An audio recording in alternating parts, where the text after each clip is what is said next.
This is the original. It's 99X. You love the 90s.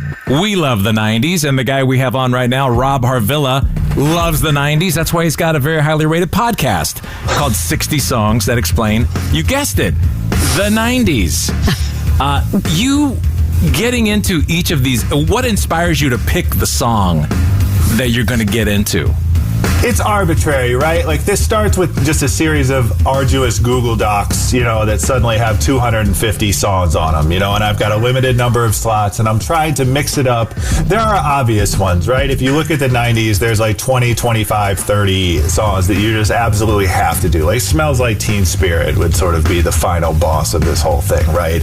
Or Whitney Houston, I Will Always Love You, like things like that. Like, there's the obvious things that you have to do, and then there are artists that were a huge deal and you really should do them.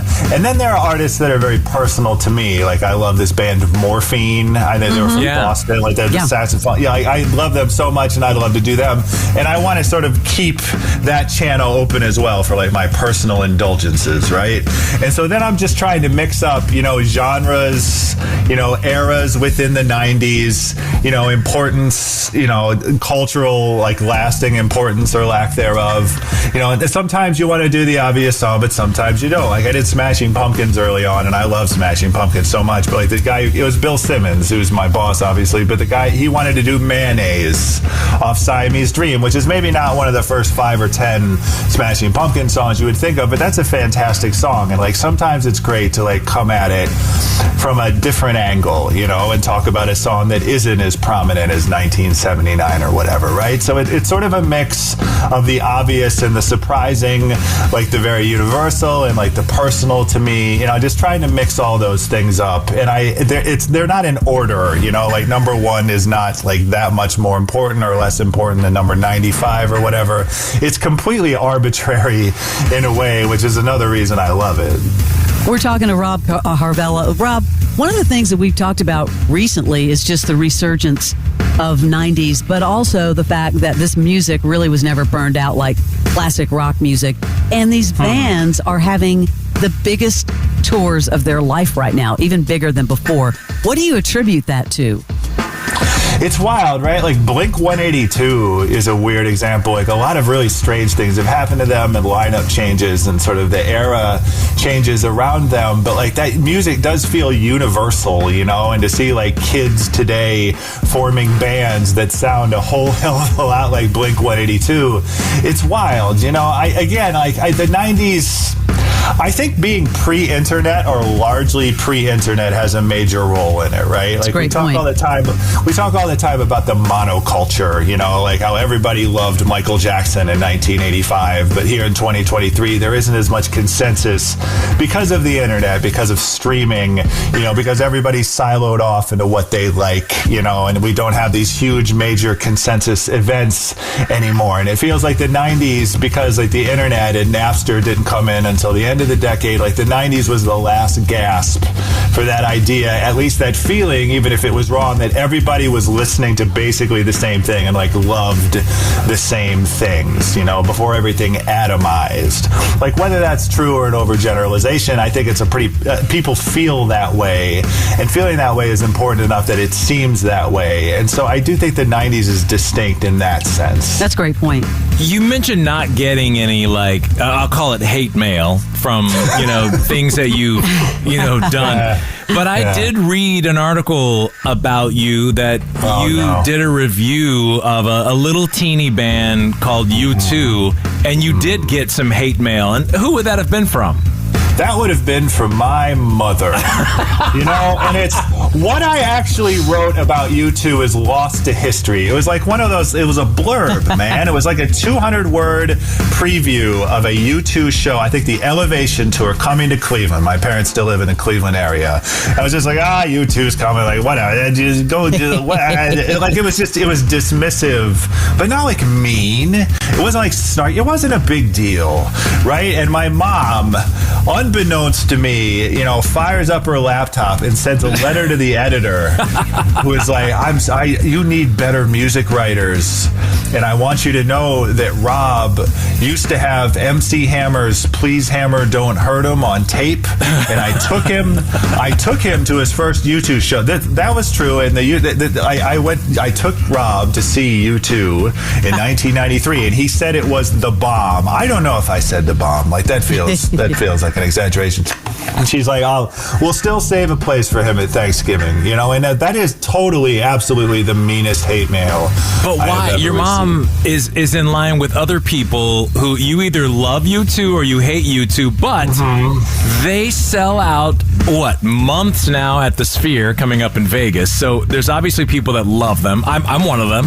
But I'm one of them. Okay, so you're one of them. This is what I need to... Yeah, I am totally one of them. Okay. I'm slightly dismissive because I love them, if that makes any sense. Only someone who loves U2 as much as I do can be as dismissive of U2 as occasionally I am. That's my feeling about it.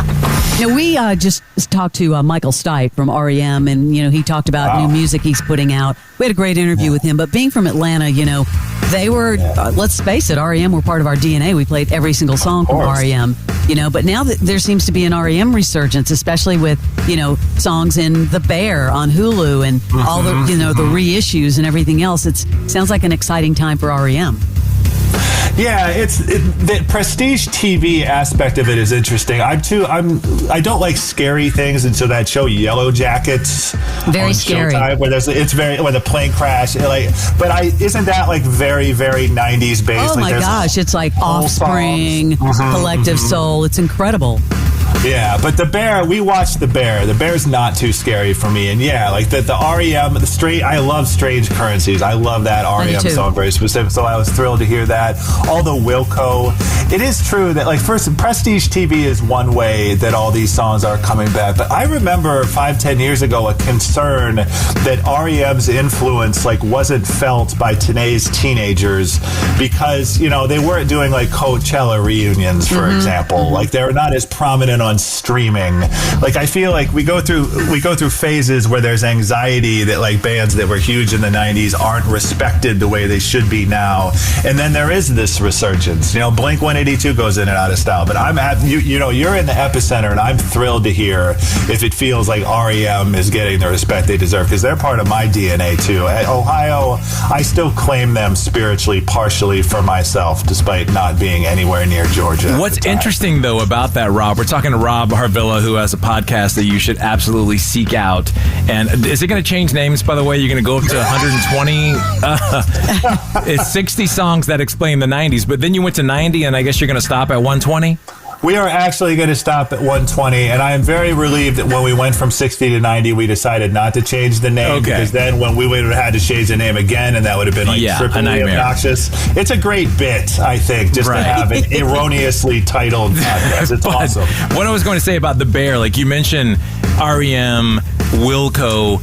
What's funny is the people producing these shows who are in their 40s or 50s, it's the bands they love who are making it to be the soundtrack, which is therefore forming a whole new generation. Yep. It's an interesting hopscotch of a way to get music into someone's life in a different way.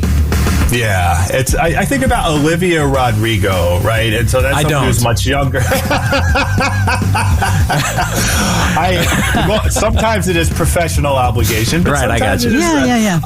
But she's going. She's much younger. She's a pop star in the present day. But she's, I'm trying to think of the song she's covered. It has to be Hole. Avril Lavigne, which is just barely not 90s. Olivia Rodrigo strikes me as one of the people who's sort of bringing the 90s forward into the 2020s, and sort of alerting the kids now as to how cool this music is, or at least used to be. But you're absolutely right that that's the cycle. There's 40, 50-year-olds out here, and they're teaching us about REM again. Now, Rob, apparently you're releasing a companion book, Songs That Explain the 90s, in November. So how's that going to be different from the podcast? It is. My podcasts are scripted, right? Like they're scripted down to the word, and the total word count of those scripts now is like 500,000 words plus. And so the book will not consist just of those scripts verbatim, because that would be way too large. So I just tried to take the songs that I've done so far and a bunch that I haven't done yet, and try to think about how to sort of group them in an interesting way. Like sellouts were a big deal in the 90s, obviously, right? Like you think about bands like Metallica or Green Day. You know, when they got popular, they were accused of selling out. But that also could be said of like Coolio, you know, when he crossed over from rap music to pop, you know, when Gangsta's Paradise or Fantastic Voyage got big, like suddenly he's in a whole new he's in front of a whole new audience. He's in the suburbs. Like, does he feel like a sellout? Does he struggle with that? Like, just trying to think of interesting ways to take these songs that I've already talked about at length as individual songs and how to group them together, right? And just ways that they can bounce off each other, you know, in hopefully interesting ways. Like, in terms of like huge emotional triggers for me, like I love Tom Petty, I love REM, but I also love Janet Jackson, right? And I have very specific personal memories tied to their music, and how can I sort of bring those together? So it's a combination of what I've been doing now for 2 years on the podcast, but I think put together in a new way with a lot of new material and just trying to find a fresh way to look at these things. Excellent. I'm really, really excited. All right, good luck. That comes out the 14th. I wish you the best. It was fun. We should have you on often whenever something warrants, you know? So we love to talk music. Yeah, it'd be a blast. Next fire drill you guys have, call me up. You're in. I will jack in remotely to the fire drill. It was awesome. Thank you so much. Thanks, Rob Harvilla, seek out his podcast, 60 Songs That Explain the 90s. Thanks so much. The Morning X with Barnes and Leslie. 99X.